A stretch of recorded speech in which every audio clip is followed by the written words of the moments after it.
मित्रमंडळींनो नमस्कार. तर युवा मराठी चॅनलवर नवीन असाल तर युवा मराठी चॅनलला सबस्क्राईब करून घ्या.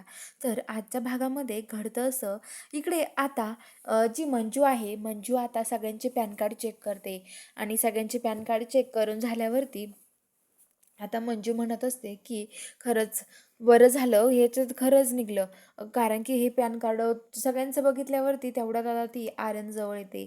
आर्यनचं पॅन कार्ड बघायला लागते आणि आता आर्यनचं पॅन कार्ड बघत असताना तिथे आता मम्मी साहेब येतात आणि त्या म्हणतात की त्यांचं कशाला बघताय? अहो ते तर माझ्या मदतीला धावून आलात. अहो त्यांच्यामुळे मी आज जिवंत आहे. तुमच्यासमोर सत्य उभा आहे. सत्या यांनी माझा जीव वाचवला. यांचे मला आभार मानवायचे आहे. असं मम्मी साहेब म्हणतात आणि आता मम्मी साहेब असं म्हटल्यावरती आता लगेच जी मंजून त्या आहेत त्यांचं लक्ष जात नाही. पण तरी पण मग सत्या म्हणतो आम्हाला पॅन कार्ड बघायचं आहे. तर तो माणूस नजर चुकून तिथून बाहेर पडतो. तेवढ्यात आता जी मंजू आहे तिला एक मेसेज येतो. त्या मेसेजमध्ये असतं की मी अजून तुझ्या घरात आलेलो आहे मंजू, तुला भेटायलाच. तर मंजू म्हणते की हा माणूस म्हणजे अजून घरात आहे. मला सत्याला कळवायला हवं. मंजू सत्याकडे येते आणि सत्याला सांगते, सत्या तो माणूस अजून घरात आहे रे. सत्य म्हणतो काय तो माणूस घरात आहे? तर आता मंजू म्हणते की हो, तोच माणूस घरामध्ये आहे. आता काय करायचं?